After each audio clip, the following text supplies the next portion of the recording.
Assalamualaikum warahmatullahi wabarakatuh. Alhamdulillahirabbil alamin wassalatu wassalamu ala asyrofil anbiya'i wal mursalin wa ala alihi wa sahbihi ajma'in, amma ba'du. Kami Komite Syariah RSU Islam Klaten pada kesempatan kali ini ingin menyampaikan pelatihan mandatory training fikih orang sakit. Pelatihan ini wajib diikuti oleh seluruh karyawan RSU Islam Klaten dalam rangka persiapan resertifikasi rumah sakit syariah di Rumah Sakit Islam Klaten. Baik, mari kita awali pelatihan kali ini dengan bacaan basmalah. Bismillahirrahmanirrahim. Mandatory training fikih orang sakit RSU Islam Klaten tahun 2020. Standar syariah yang mengatur pelatihan mandatory training fikih orang sakit ini dijelaskan di dalam standar syariah manajemen model insani atau SSMI 9. Sebagai landasan normatif, Allah Subhanahu wa taala berfirman di dalam surat Al-Mujadilah ayat 11 yang artinya, niscaya Allah akan meninggikan orang-orang yang beriman di antaramu dan orang-orang yang diberi ilmu pengetahuan beberapa derajat. Kemudian maksud dan tujuan dari pelatihan ini berfokus pada pelatihan dan pengembangan sumber daya manusia dalam memahami kebutuhan spiritual pasien dan fikih bagi orang sakit. Materi pelatihan mandatory training fikih orang sakit ini ada 8. Yang pertama, pengenalan maqasidus syariah. Yang kedua, bimbingan thaharah bagi pasien. Yang ketiga, bimbingan sholat bagi pasien. Yang keempat, bimbingan doa pre-operasi. Yang kelima, bimbingan talqin. Yang keenam, bimbingan hijab pasien. Yang ketujuh, bimbingan fikih darah wanita. Dan yang kedelapan, komunikasi islami. Baik, kita pelajari yang pertama, pengenalan maqasidus syariah. Apa itu maqasidus syariah? Syariah berarti jalan yang ditempuh manusia untuk menuju Allah. Ini pengertian dari syariah. Sementara maqasidus syariah, maqasid itu adalah jamak dari maksud. Maqasidus syariah berarti sebuah gagasan, sebuah tujuan atau sebuah maksud di dalam hukum Islam, bahwa syariah itu diturunkan oleh Allah untuk mencapai tujuan-tujuan tertentu. Ini makna dari maqasidus syariah. Dasar hukumnya Allah Subhanahu wa taala berfirman di dalam surat Al-Jathiyah ayat 18. "Tsumma ja'alnaka 'ala syari'atin minal amri fattabi'ha wa la tattabi' ahwa'al ladzina la ya'lamun." Kemudian kami jadikan kamu berada di atas suatu syariat atau peraturan dari urusan agama itu. Fattabi'ha. Ini kata perintah, fattabi'ha, maka ikutilah syariat itu. Dan janganlah kamu ikuti hawa nafsu orang-orang yang tidak mengetahui. Quran surat Al-Jathiyah ayat 18. Di samping itu sudah keluar fatwa dari Majelis Ulama Indonesia nomor 107 /DSN MUI /10 /2016 tentang pedoman penyelenggaraan rumah sakit berdasarkan prinsip syariah. Maqasidus syariah ada 5. Yang pertama adalah hifdzuddin, penjagaan agama. Ini adalah upaya untuk menjaga amalan ibadah pasien. Contohnya, mengingatkan waktu sholat. Ini adalah salah satu upaya untuk menjaga ibadah pasien. Operasi elektif tidak berbenturan dengan waktu sholat. Ini juga termasuk upaya untuk menjaga amalan ibadah pasien, basmalah pada pemberian obat dan tindakan, talqin pasien sakaratul maut, hijab pasien muslimah, menjaga aurat pasien, pemeriksaan sesuai gender, sarana prasarana ibadah, dan bimbingan kerohanian. Ini adalah hifdzuddin, penjagaan agama. Kemudian yang kedua adalah hifdzun nafas, penjagaan jiwa. Adalah upaya menjamin hak hidup manusia seluruhnya. Ini termasuk menjamin hak hidup pasien dengan upaya pelayanan yang rapi, ramah, amanah, profesional, islami. Pelayanan yang cantik, cepat, aman, tepat, dan efektif. Kemudian dapur halal, laundry halal, obat yang tidak mengandung unsur yang haram. Kemudian selalu menjaga kebersihan atau cuci tangan. Ini yang kedua dari maqasidus syariah. Kemudian yang ketiga, hifdzul aql, penjagaan akal. Ini adalah upaya menjaga akal manusia, di mana dengan akal tersebut yang bisa membedakan mana yang baik dan mana yang buruk. Contohnya adalah pendidikan dan pelatihan bagi karyawan, edukasi kesehatan kepada pasien dan pengunjung. Ini contoh hifdzu akal, penjagaan akal. Yang keempat adalah hifdzun nasl, penjagaan keturunan. Ini sebagai upaya menjaga generasi penerus yang baik. Contohnya pelayanan kesehatan ibu dan bayi, pelayanan reproduksi islami. Dan yang kelima adalah hifdzu mal, penjagaan harta. Ini adalah upaya menjaga harta dari sumber yang haram. Contohnya adalah sumber pendapatan rumah sakit harus halal.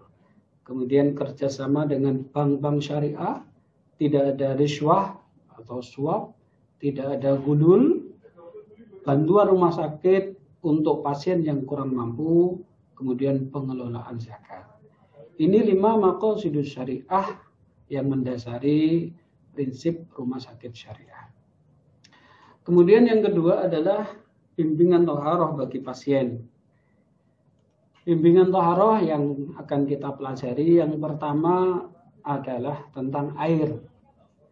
Pembagian air. Secara umum, air dibagi menjadi 2. Yang pertama adalah air mutlak, yang kedua adalah air najis. Air mutlak dibagi menjadi 2. Yang pertama adalah air suci dan mensucikan, dan yang kedua adalah air suci tapi tidak mensucikan.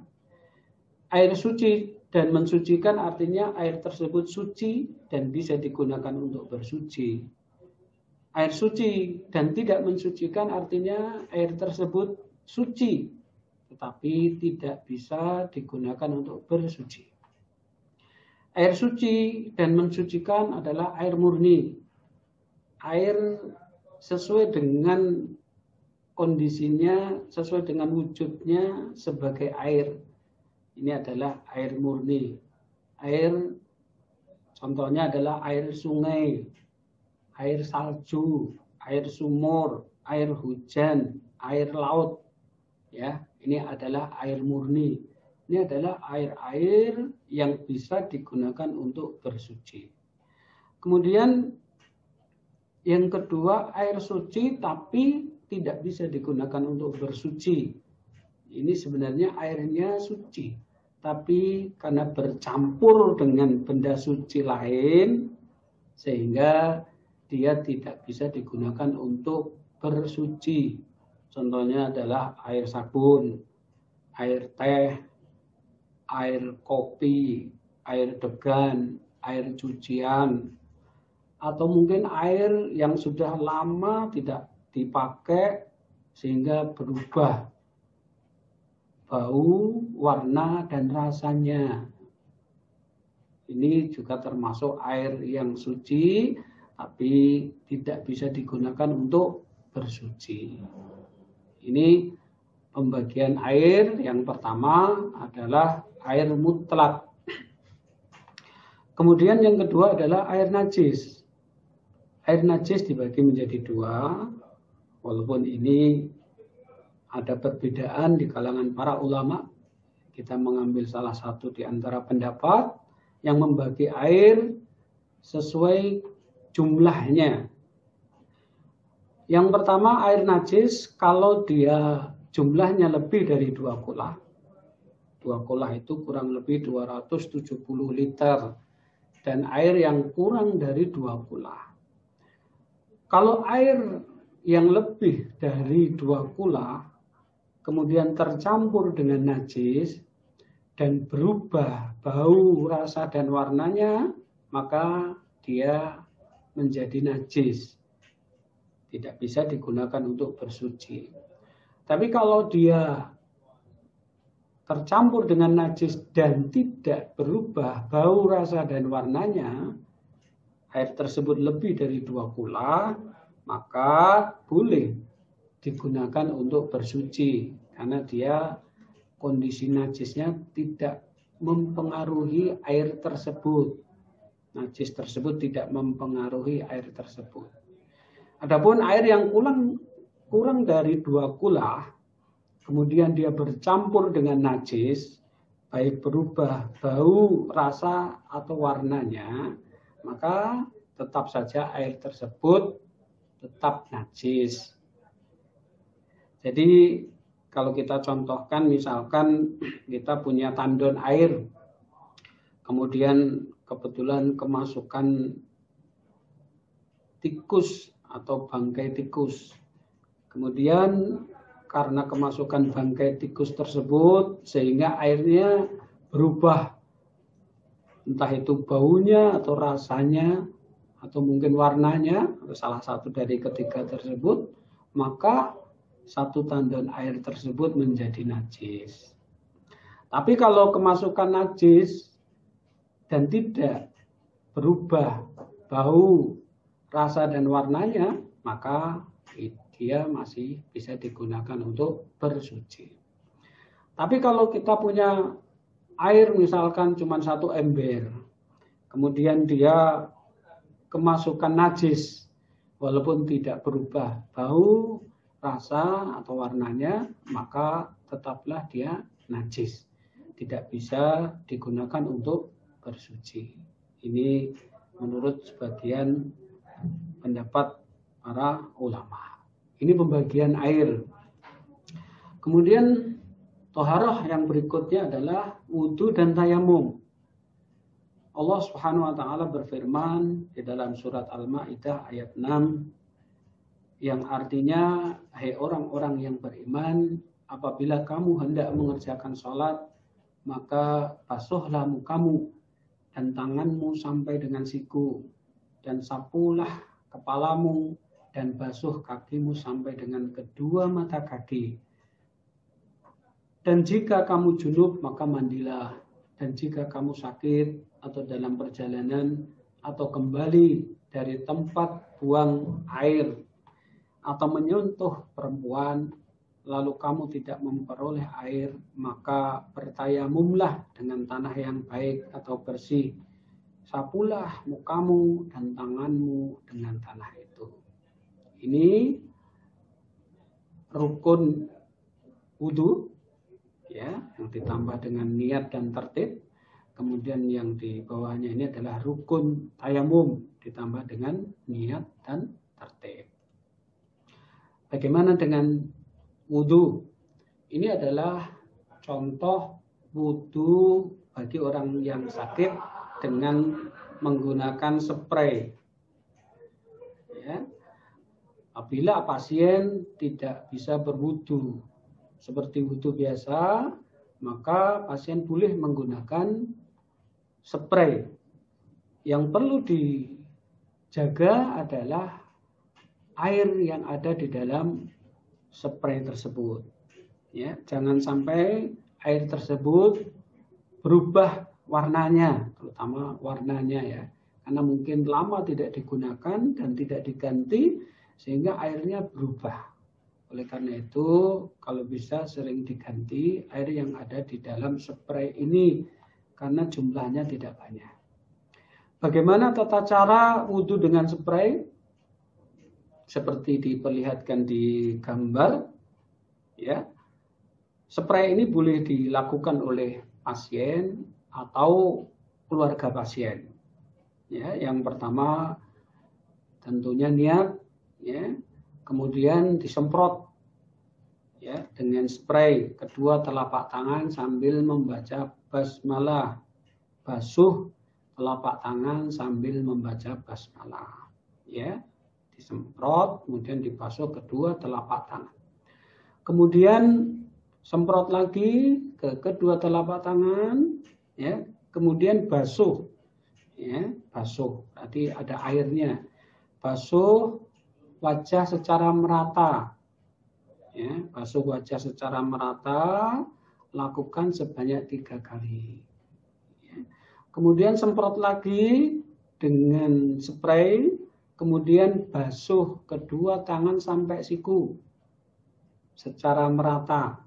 Yang kanan dahulu, ya, ingat sampai siku, ya, harus merata, jangan sampai sikunya tidak kena, harus sampai siku.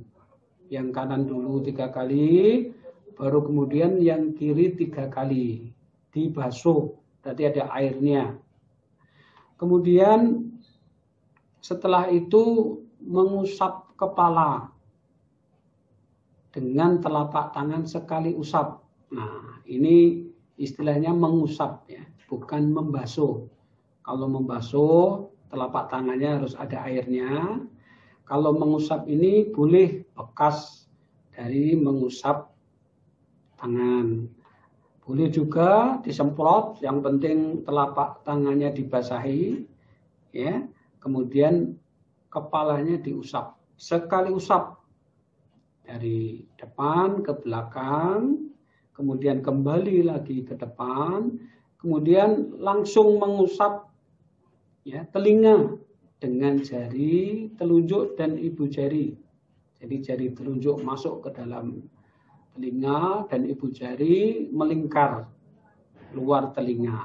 Ini dilakukan sekali. Dan kemudian yang keenam, mengusap kedua kaki sampai mata kaki, ya.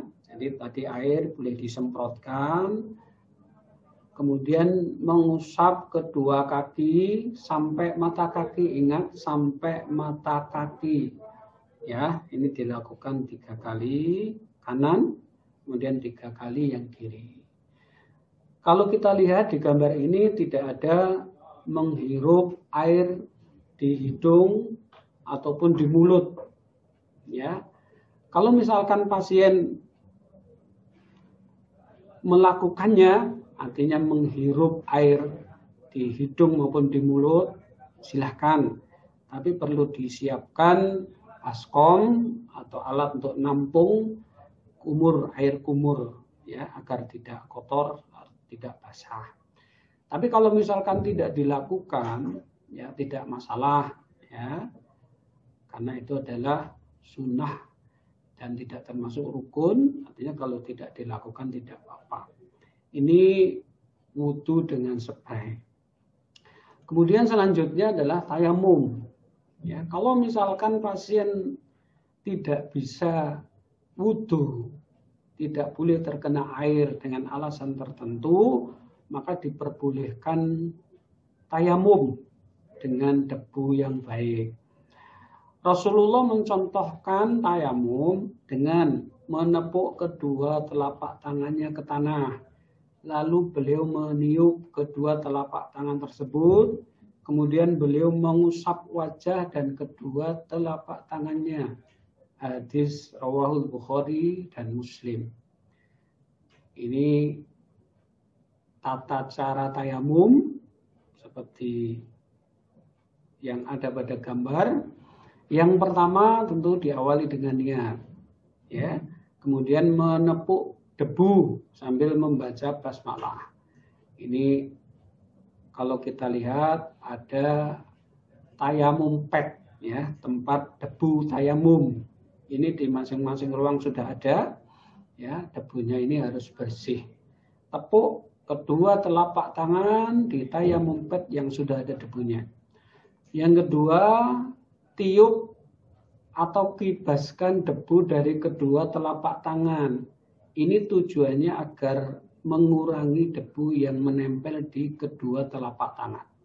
Yang ketiga, langsung diusap ke muka atau ke wajah, ya, sekali usap secara merata.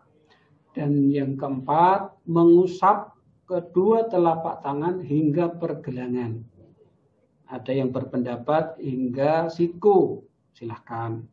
Jadi proses tayamum ini dilakukan sekali proses. Niat tepuk debu dengan kedua telapak tangan, kemudian ditiup atau dikibaskan, kemudian langsung diusap ke wajah secara merata sekali usap, kemudian langsung diusap ke kedua telapak tangan hingga pergelangan, kanan dulu, kemudian kiri. Ini tata cara tayamum yang diajarkan oleh Rasulullah Muhammad SAW. Baik, kita lanjutkan materi toharoh yang ketiga adalah mandi besar. Dari Aisyah, istri Nabi Sallallahu Alaihi Wasallam, bahwa jika Nabi Sallallahu Alaihi Wasallam mandi junub, beliau memulainya dengan mencuci kedua telapak tangannya. Kemudian beliau berwudu sebagaimana wudu untuk sholat. Lalu beliau memasukkan jari-jarinya ke dalam air, lalu menggosokkannya ke kulit kepalanya. Kemudian menyiramkan air ke atas kepalanya dengan cidukan kedua telapak tangannya sebanyak 3 kali. Kemudian beliau mengalirkan air ke seluruh kulitnya. Hadis rawahu Bukhari Muslim. Ini tata caranya sesuai hadis tadi. Yang pertama adalah niat mandi besar, ya, karena kalau tidak ada niat mandi besar, nanti sama seperti mandi biasa. Maka harus ada niat mandi besar, mandi karena junub. Kemudian mencuci kedua telapak tangan 3 kali, ya, bisa dicuci pakai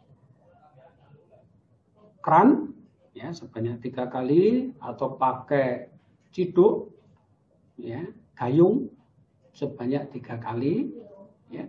Kemudian berwudu dengan wudu yang sempurna seperti kita wudu mau sholat. Kalau ada keran di kamar mandi boleh wudu dengan air keran. Kalau tidak ada boleh wudu dengan gayung, ya, cukup, ya, boleh 1 gayung digunakan untuk berwudu. Kecuali kaki diakhirkan. Ya, wudu sempurna kecuali kaki. Kakinya nanti di akhir. Kemudian setelah itu menggosok kulit kepala. Ini khusus dilakukan oleh laki-laki. Kalau untuk wanita yang rambutnya panjang tidak perlu. Yang laki-laki disunahkan, ya, menggosok kulit kepala. Kemudian mengguyur kepala 3 kali, ya, dan setelah itu baru mengguyur seluruh anggota badan, dan terakhir mencuci kaki. Ini tahapan-tahapan mandi besar sesuai sunnah Rasulullah Muhammad Sallallahu Alaihi Wasallam. Untuk materi yang ketiga adalah bimbingan sholat bagi pasien. Ini sangat penting. Ini sebagai panduan bagi semua karyawan tentang tata cara sholat bagi pasien, terutama tenaga medis dan terutama perawat. Ya, karena di indikator mutu wajib syariah ada mengingatkan waktu sholat. Tidak cuma mengingatkan, juga harus mengajari. Terutama bagi pasien yang tidak bisa sholat ya ketika dia sedang sakit. Rasulullah Shallallahu Alaihi Wasallam pernah ditanya oleh salah seorang sahabat yang pernah sakit wasir. Ya, sahabat tadi bercerita, pernah penyakit wasir menimpaku. Lalu aku bertanya kepada Rasulullah tentang cara sholatnya. Maka beliau menjawab, sholatlah dengan berdiri. Apabila tidak mampu maka duduklah. Dan bila tidak mampu maka berbaringlah. Hadis Rawahul Bukhari. Yang pertama, kalau pasien tidak mampu sholat dengan berdiri, maka boleh sholat dengan duduk, ya, duduk di atas kursi. Kalau ada kursi. Kalau tidak ada kursi, boleh duduk di atas bed. Yang penting diupayakan menghadap ke arah kiblat. Bagaimana tata cara sholat duduk di atas kursi? Seperti yang ada pada gambar. Yang pertama adalah niat dan takbiratul ihram. Jadi seperti sholat biasa, ya, niat dan takbiratul ihram menghadap ke kiblat. Kemudian membaca Al-Fatihah dan surat pendek sambil bersedekap. Ini seperti sholat biasa juga. Kemudian rukuk. Nah, bagaimana rukuknya? Kalau dilihat di gambar ini, posisinya duduk di atas bed atau di atas kursi, membungkuk sesuai kemampuan. Nah, ini rukuknya. Ya, jadi rukuknya membungkuk sesuai kemampuan, doyong sedikit. Kemudian iktidal. Iktidalnya bagaimana? Iktidal menegakkan badan. Nih, kalau kita lihat ini, kedua tangannya di atas kedua lutut. Ya, ini berbeda posisi ketika membaca Al-Fatihah atau surat pendek. Jadi posisi iktidal. Ya.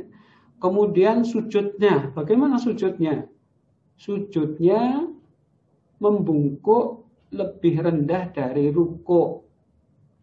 Ini kalau kita lihat rukuk, dia membungkuk sedikit. Kemudian kalau sujud, membungkuk lebih rendah dari rukuk. Yang penting harus beda antara rukuk dengan sujud. Kemudian duduk iftirash. Duduk iftirash ini duduknya sama seperti iktidal. Ya. Karena sama maka harus konsentrasi, harus fokus, harus khusyuk. Ini tadi posisinya duduk iktidal atau duduk iftirash. Ya, karena sholat ini dilakukan dengan cara duduk di atas kursi. Kemudian sama juga dengan tasyahud. Ya, cuman bedanya kalau tasyahud jari telunjuk ya menunjuk ya atau bergerak. Bedanya kalau tasyahud. Sama juga dengan tasyahud akhir atau duduk tawaruk. Ya, duduknya juga sama. Kemudian salam kanan, kemudian salam kiri. Ini sholat duduk di atas kursi. Prinsipnya hampir sama seperti sholat biasa. Cuman posisi rukuk harus diperhatikan, dia membungkuk sedikit. Posisi sujud membungkuk lebih rendah dari rukuk. Kemudian kalau pasien tidak mampu duduk di atas kursi, maka dia boleh sholat duduk iftirash. Duduk iftirash itu duduk di antara dua sujud. Boleh juga duduk bersila. Nah, yang kita gambarkan adalah duduk iftirash atau sholat duduk iftirash. Ya. Bagaimana caranya? Seperti yang ditunjukkan pada gambar, niat dan takbiratul ihram. Ya, menghadap ke kiblat. Ya, diupayakan menghadap ke kiblat, kakinya duduk di antara dua sujud, ya, tangannya diangkat, takbiratul ihram, Kemudian membaca Al-Fatihah dan surat pendek. Ini seperti sholat biasa sambil bersedekap. Kemudian ruku. Nah, ini yang membedakan. Bagaimana rukuknya? Rukuknya membungkuk sesuai kemampuan. Jadi doyong sedikit. Ya, membungkuk sesuai kemampuan. Jadi doyong sedikit. Kalau ini lurus, kalau ini doyong sedikit. Tangannya berada di kedua lutut. Kemudian iktidalnya menegakkan badan. Lurus iktidalnya, kedua tangannya berada di kedua lututnya. Kemudian sujudnya bagaimana? Sujudnya bisa sujud sempurna. Nah, seperti ini, sujud sempurna kalau mampu. Kalau tidak mampu, sujudnya membungkuk, yang penting lebih rendah dari ruku. Nah, ini yang penting. Membungkuk lebih rendah dari ruku. Kedua tangannya berada di kedua lutut. Nah, pilih di antara dua ini mana yang mampu. Boleh seperti ini, membungkuk lebih rendah dari ruku atau sujud sempurna. Kemudian untuk duduk iftirash, ya, ini sama seperti duduk iktidal. Maka tadi saya sampaikan harus konsentrasi, harus fokus, harus khusyuk, ya. Sama juga dengan tasyahud awal.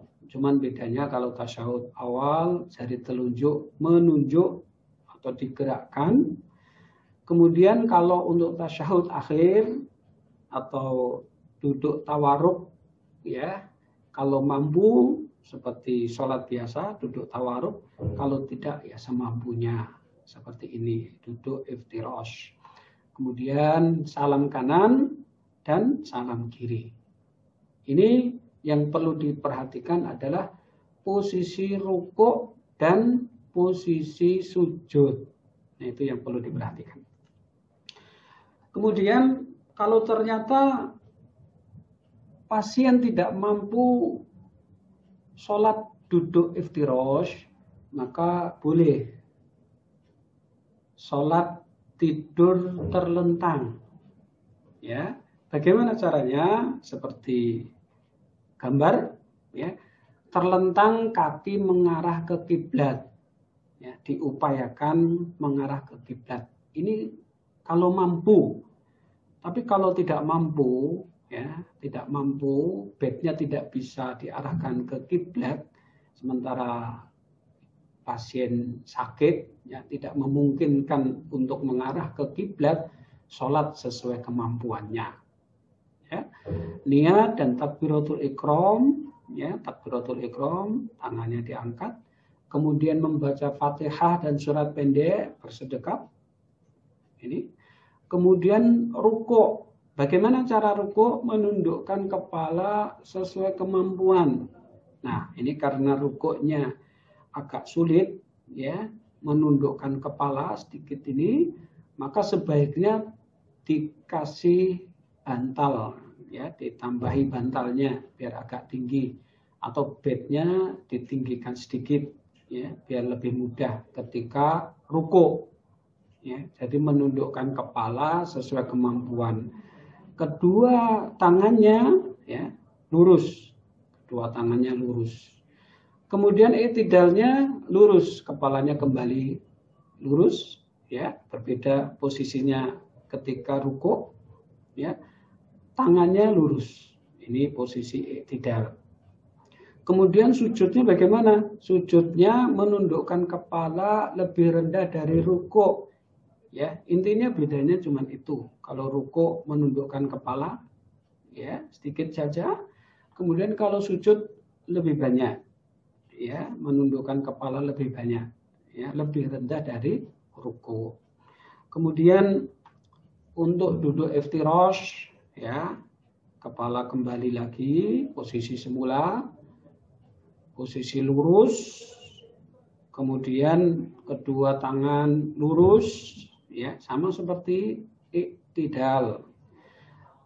Kemudian tasyahud juga sama, cuman bedanya jari telunjuk menunjuk atau bergerak, ya, baik itu tasyahud awal maupun tasyahud akhir. Kemudian salam kanan, salam kiri. Ini cara sholat tidur terlentang. Ya.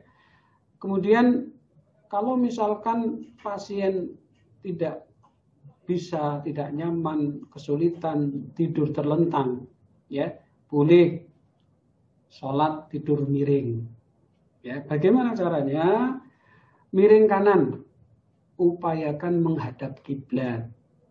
Ya, kalau tidak mampu karena alasan tertentu, ya tidak bisa diarahkan menghadap ke kiblat, sholat sesuai kemampuan.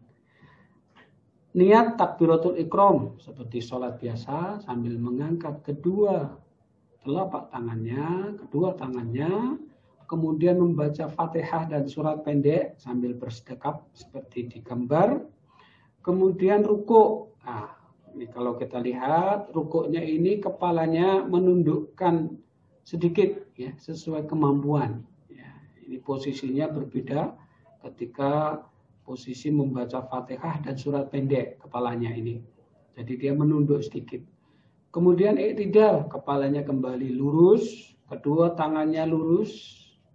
Kemudian sujudnya kepalanya agak menunduk lebih rendah dari rukuk. Ya, sujud kepalanya menunduk lebih rendah dari rukuk. Kemudian duduk iftirosh, ini kalau duduk iftirosh sama seperti i'tidal. Ya, duduk iftirosh sama seperti i'tidal. Nah, untuk tasyahud ya sama, cuman bedanya kalau tasyahud dengan menunjuk jari telunjuk dan menggerak-gerakkannya. Kemudian salam semampunya, salam ke kanan, salam ke kiri, ya, ini semampunya. Ini tata cara untuk pasien yang sholat tidur miring.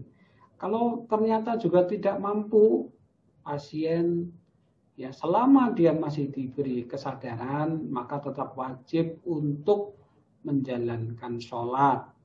Ya, kalau tidak bisa sholat tidur miring, bisa juga sholat dengan isyarat mata. Ya, sesuai kemampuannya. Baik, itu tata cara sholat bagi pasien.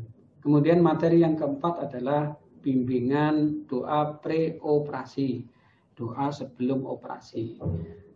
Bagaimana doa sebelum operasi? Ya, doa ini boleh dibaca oleh pasien, ya, jadi pasien kalau bisa diajari doa ini dalam sebagai bentuk tawakal kepada Allah Subhanahu wa taala.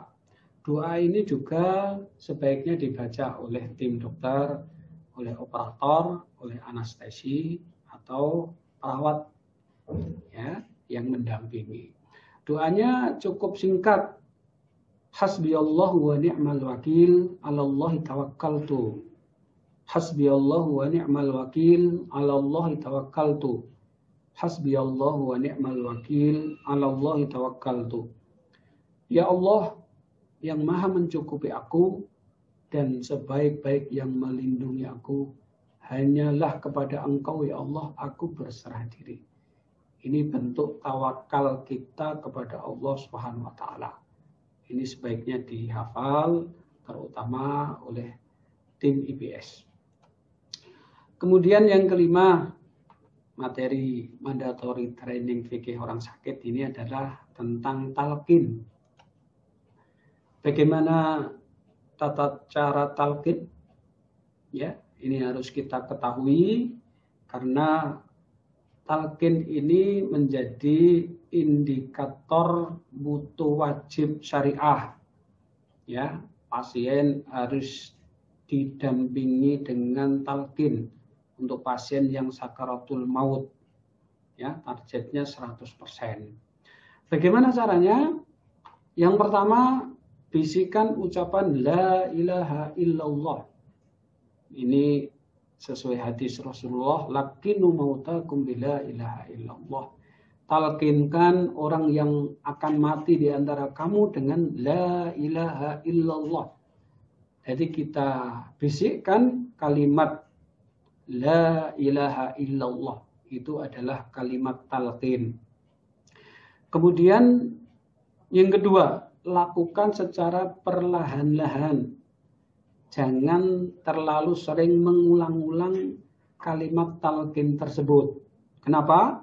Imam Nawawi menjelaskan agar tidak membuat calon mayit terganggu karena dia sendiri sedang merasakan sakit sehingga membuat hatinya membenci ajakan talqin. Ini penjelasan dari Imam Nawawi. Oleh karena itu talqinnya dilakukan dengan penuh kasih sayang, dengan penuh kesabaran, secara perlahan, jangan terlalu sering mengulang-ulang. Ini. Kemudian yang ketiga, apabila pasien sudah berhasil mengucapkan la ilaha illallah, maka berhenti. Berhenti mentalkinkan pasien tersebut. Kenapa? Karena Rasulullah bersabda, "Man kana akhiru kalamihi la ilaha illallah dakhalal jannah." Barang siapa yang kalimat terakhirnya la ilaha illallah, maka wajib masuk surga. Artinya apa? Kalau pasien sudah berhasil mengucapkan la ilaha illallah, berarti tujuan talqin kita tercapai. Ya, kita nggak perlu mengulanginya lagi. Ya, dan jangan ditanya macam-macam karena dia sudah berhasil mengucapkan talqin, mengucapkan la ilaha illallah. Ya. Tapi apabila kemudian pasien mengucapkan kalimat lain, ya, berbicara dengan kalimat lain, maka itu menjadi kalimat terakhir. Berarti kita harus mengulangi talqinnya lagi. Itu prinsipnya, kalimat terakhir yang diucapkan pasien adalah kalimat la ilaha illallah. Tugas kita adalah membimbingnya agar dia bisa mengucapkan kalimat tersebut. Ini adalah talqin. Kemudian yang keenam adalah bimbingan hijab pasien. Ya, bimbingan hijab pasien ini menjadi materi mandatory training fikih orang sakit karena dia termasuk dalam standar pelayanan minimal syariah, ya, bimbingan hijab pasien ini. Hijab pasien muslimah, ya, ada 2 ayat yang memerintahkan tentang kewajiban mengenakan jilbab, mengenakan hijab bagi muslimah. Di dalam surat Al-Ahzab 59, Allah berfirman yang artinya, "Hei Nabi, katakanlah kepada istri-istrimu, anak-anak perempuanmu dan istri-istri orang mukmin, hendaklah mereka mengulurkan jilbabnya ke seluruh tubuh mereka. Yang demikian itu supaya mereka lebih mudah untuk dikenal, karena itu mereka tidak diganggu dan Allah adalah Maha Pengampun lagi Maha Penyayang." Kemudian dalam surat An-Nur ayat 31, dan hendaklah mereka menutupkan kain kerudung ke dada mereka dan janganlah menampakkan perhiasan mereka kecuali yang biasa nampak. Bagaimana hijab pasien di Rumah Sakit Islam Klaten? Ya, hijab wajib dikenakan oleh setiap muslimah. Ya, maka kita edukasi pasien agar mengenakan hijab. Ya, rumah sakit menyediakan fasilitas hijab pasien baik di rawat jalan maupun rawat darurat. Pemakaiannya saat visit dokter. Ya, jadi pada saat dokter visit, ya, itu pasien diberitahu kalau akan ada visit dokter, ya, nanti agar pasien bersiap untuk mengenakan hijab. Kemudian pasien ketika dilakukan tindakan, ya, tindakan medis, ya, pasien juga mengenakan hijab. Atau saat berada di lingkungan rumah sakit, atau ketika tidak bersama dengan mahramnya. Jadi pemakaian hijab ini tidak harus setiap saat ketika berada di rumah sakit. Sebagaimana seorang muslimah ketika berada di rumah bersama suaminya, bersama anak-anaknya, maka tidak harus mengenakan hijab. Ya, dia harus mengenakan hijab ketika bersama non mahram atau yang bukan muhrimnya. Demikian juga ketika berada di rumah sakit. Bagaimana tuntunan hijab yang syar'i? Tentu yang pertama menutup seluruh tubuh. Tidak boleh menampakkan anggota tubuh kecuali muka dan telapak tangan. Itu adalah aurat, ya. Seluruh tubuh kecuali muka dan telapak tangan. Kemudian yang kedua, hijabnya terbuat dari kain yang tebal, tidak menampakkan warna kulit atau tidak transparan. Yang ketiga, hendaknya longgar, tidak ketat, tidak menampakkan bentuk anggota tubuh. Ini kriteria hijab yang syar'i yang dituntunkan oleh agama kita. Baik, materi yang ketujuh dari mandatory training fikih orang sakit adalah tentang fikih darah wanita. Ini penting untuk kita pelajari.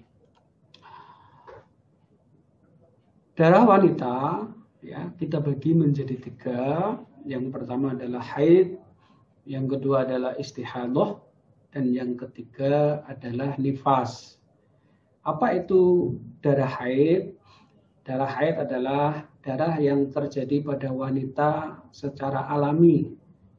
Ya, darah haid adalah darah normal, bukan karena suatu sebab, ya, terjadi pada waktu tertentu.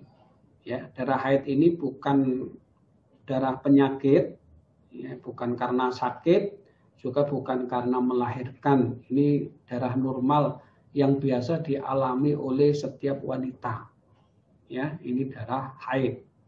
Istihadah, apa itu istihadah? Istihadah adalah darah penyakit. Darah yang keluar dari luar kebiasaan wanita, ya, tidak pada masa haid, tidak pula karena melahirkan. Ini karena penyakit, dinamakan darah istihadah. Nifas, apa itu nifas? Nifas adalah darah yang keluar karena melahirkan, disertai tanda-tanda melahirkan. Nah, ini penting, ya. Nifas adalah darah karena melahirkan, ya, disertai tanda-tandanya, tanda-tanda melahirkan.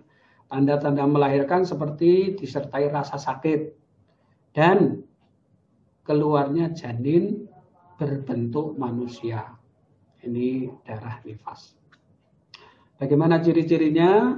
Ini kaum wanita yang mengalami. Untuk darah haid, darahnya berwarna hitam, kental, memiliki bau yang tidak sedap, mengalir dari tempat khusus wanita atau rahim di waktu yang telah diketahui. Masing-masing wanita berbeda waktunya. Istihadah, darah istihadah umumnya berwarna merah segar, seperti darah pada umumnya, karena dia adalah darah penyakit, encer, tidak berbau.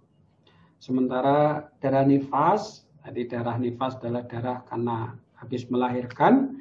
Darah ini berwarna merah segar pada 3 hari pertama. Kemudian pada hari ke-4 sampai 10 berubah warnanya menjadi merah kecoklatan. Setelah hari ke-10 berwarna keputihan, ya, maksimal 8 minggu. Untuk masanya, masa atau lama perdarahan untuk haid, ya, untuk haid masing-masing wanita berbeda, ya, jadi tidak ada batasan minimal dan maksimal kapan masa haidnya, ya, masing-masing wanita berbeda, ya, ini tergantung kebiasaan wanita. Istihadah juga tidak diketahui batasannya. Batasannya kalau sudah berhenti darah istihadah tersebut, ya, atau darahnya mengering, berarti sudah berhenti istihadahnya, sudah berhenti darah penyakitnya. Untuk nifas, masa nifas maksimal 40 hari. Ya, kalau nifas jelas maksimal 40 hari. Untuk tata laksananya untuk haid dijelaskan di dalam sebuah hadis Rasulullah bersabda, darah haid adalah darah hitam sebagaimana kalian ketahui. Jika darahnya demikian, maka tinggalkanlah salat. Namun jika darahnya memiliki ciri-ciri yang lain, maka itu adalah darah istihadah. Berwudulah, kemudian salatlah.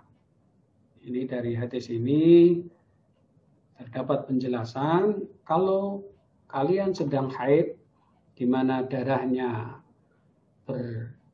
seperti darah haid, ya, darahnya hitam, ya, maka wanita haid tidak boleh sholat.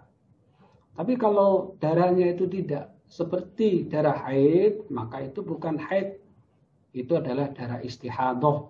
Karena dia darah istihadah, maka tetap menjalankan ibadah, wajib menjalankan ibadah. Kemudian Rasulullah pernah ditanya tentang istihadah. Rasulullah menjawab, tidak, itu adalah darah penyakit. Namun tinggalkanlah sholat sebanyak hari yang biasanya kamu haid. Jadi kalau misalkan haid yang bersambung dengan istihadah, ya, maka harus dibedakan. Ini haid atau istihadah. Ya, ketika yang keluar itu darah haid, maka tinggalkanlah sholat, ya, sejumlah hari ketika dia haid. Kemudian mandilah dan sholatlah, walaupun masih ada darah yang keluar, di mana darah yang keluar itu cirinya berbeda dengan darah haid. Ya, walaupun keluar darahnya itu bukan darah haid, itu adalah darah istihadah. Ya, maka mandi dan sholatlah. Kemudian untuk nifas tadi dikatakan masa nifas adalah maksimal 40 hari. Dari Ummu Salamah, ia berkata, dahulu di masa Rasulullah, wanita menunggu masa nifasnya selesai hingga 40 hari atau 40 malam. Kemudian abortus, ini kaitannya dengan nifas. Ada sebuah hadis sahih riwayat Bukhari Muslim. Ya. Rasulullah bersabda, sesungguhnya seorang dari kalian dikumpulkan penciptaannya dalam perut ibunya selama 40 hari dalam bentuk nutfah. Nutfah itu bersatunya sperma dengan ovum. Kemudian menjadi alaqah. Alaqah itu segumpal darah. Seperti itu pula, yakni selama 40 hari. Kemudian menjadi mudghah. Mudghah itu segumpal daging. Seperti itu pula, yakni 40 hari. Kemudian setelah itu diutuslah malaikat, ya, kepadanya untuk meniupkan roh di dalamnya. Dan diperintahkan untuk menulis 4 hal. Yaitu menuliskan rizkinya, ajalnya, amalnya, celaka, dan bahagianya.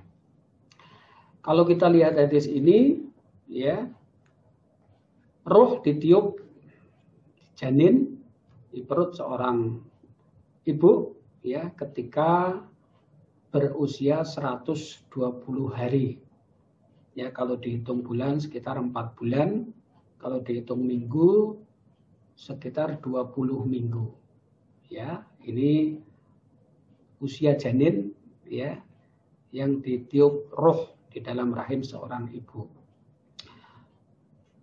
Syekh Shalih Al-Utsaimin di dalam kitab Risalah Fit Dima'i wa Tabi'ah lin Nisa menjelaskan, nifas terjadi apabila wanita melahirkan bayi yang sudah berbentuk manusia.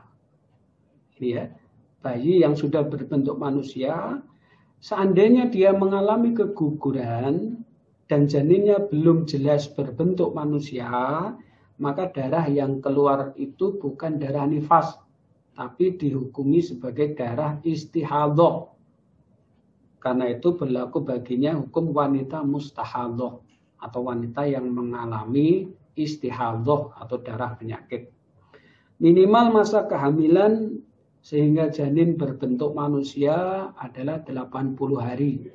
dihitung dari mulai hamil dan pada umumnya 90 hari.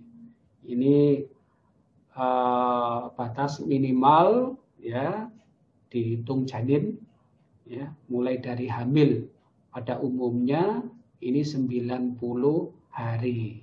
Sehingga disimpulkan apabila seorang wanita mendapati darah yang disertai rasa sakit sebelum 90 hari, maka darah tersebut tidak termasuk nifas. Darah tersebut berarti termasuk darah istihadhah. Wanita tersebut berarti wanita mustahadhah. Apabila lebih dari 90 hari, ya, jadi apabila darah tersebut keluar lebih dari 90 hari dan disertai keluarnya janin yang sudah berbentuk manusia, maka ini termasuk nifas.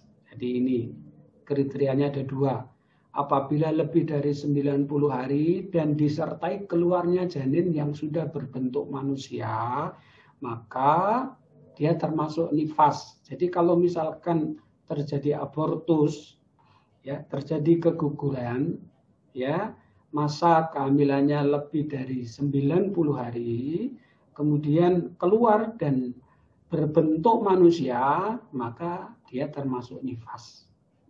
Maka wanita tersebut termasuk wanita yang nifas. Tetapi apabila belum jelas janinnya itu belum jelas berbentuk manusia, ya, lebih dari 90 hari, tapi janinnya belum berbentuk manusia, maka tidak dianggap nifas. Karena tidak dianggap nifas, maka termasuk istihadhah atau wanita yang mengalami istihadhah, wanita mustahadhah. Ini tentang abortus. Bagaimana hukum seputar darah wanita? Kita bagi 2 untuk wanita haid dan nifas dan wanita istihadhah karena hukumnya berbeda. Untuk wanita haid dan nifas ada yang diharamkan. Apa itu? Sholat, nggak boleh. Puasa, tawaf, jima, nggak boleh dilakukan oleh wanita haid dan nifas. Kemudian ada yang boleh. Apa itu? Seperti membaca Al-Quran tanpa menyentuhnya. Karena ada ayat la yamussuhu illal mutahharun. Tidak boleh menyentuh Al-Quran kecuali suci. Ya, boleh membaca Al-Quran, boleh menghafal Al-Quran, tapi tidak menyentuhnya. Kemudian boleh berdoa, boleh berzikir.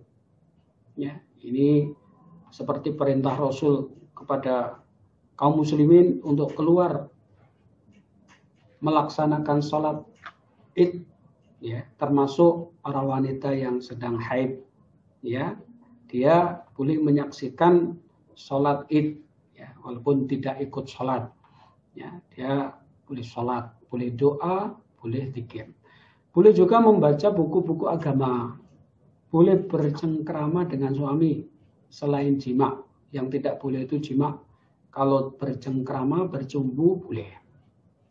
Kemudian untuk wanita istihadhah, ya, wanita yang mengalami istihadhah, ini wanita yang sama seperti wanita suci, ya, artinya dia wajib, ya, dia wajib melaksanakan sholat, wajib puasa, ya, dan seterusnya.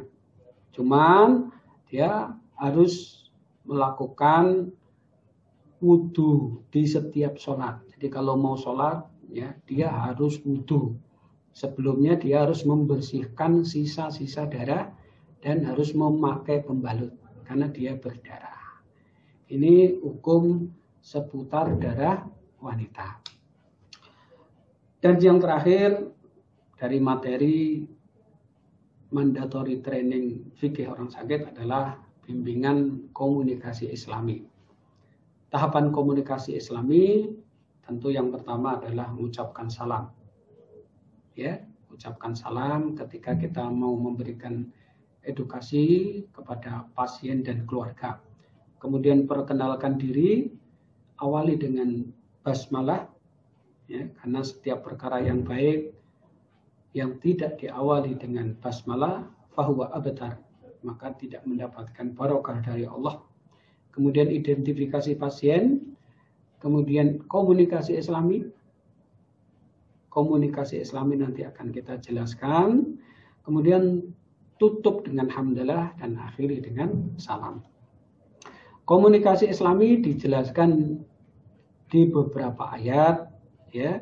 Caranya misalkan dengan qaulan sadida, dengan perkataan yang benar, perkataan yang jujur. Jadi apa yang disampaikan harus jujur, harus benar, tidak boleh bohong. Qaulan sadida dijelaskan di dalam surat An-Nisa ayat 9. Kemudian qaulan baligha, dengan perkataan yang membekas di jiwa, ya, dengan menyampaikannya dengan sungguh-sungguh biar nyampe kepada yang mendengarnya. Qaulan baligha, perkataan yang membekas di jiwa, yang selalu diingat. Nah, ini dijelaskan di dalam surat An-Nisa ayat 63. Kemudian dengan qaulan karima, dengan perkataan yang mulia, perkataan yang sopan, perkataan yang santun, ya, perkataan yang baik, dalam surat Al-Isra ayat 23. Kemudian qaulan layyina, perkataan yang lemah lembut. Ini di dalam surat Toha ayat 44. Dan terakhir adalah qaulan maisuro, perkataan yang pantas, ya. Ini dijelaskan di dalam surat Al-Isra ayat 28. Ini komunikasi Islami yang dijelaskan di beberapa ayat dengan qaulan sadida, perkataan yang benar, dengan qaulan baligha, dengan perkataan yang membekas di jiwa, dengan qaulan karima, dengan perkataan yang mulia, dengan qaulan layyina, dengan perkataan yang lemah lembut, dan dengan perkataan yang qaulan maisura, perkataan yang pantas.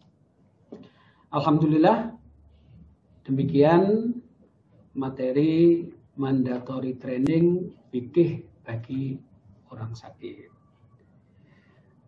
Karyawan, karyawati RSU Islam Klaten, demikian pelatihan mandatory training fikih orang sakit. Semoga ada manfaatnya. Terima kasih. Wassalamualaikum warahmatullahi wabarakatuh.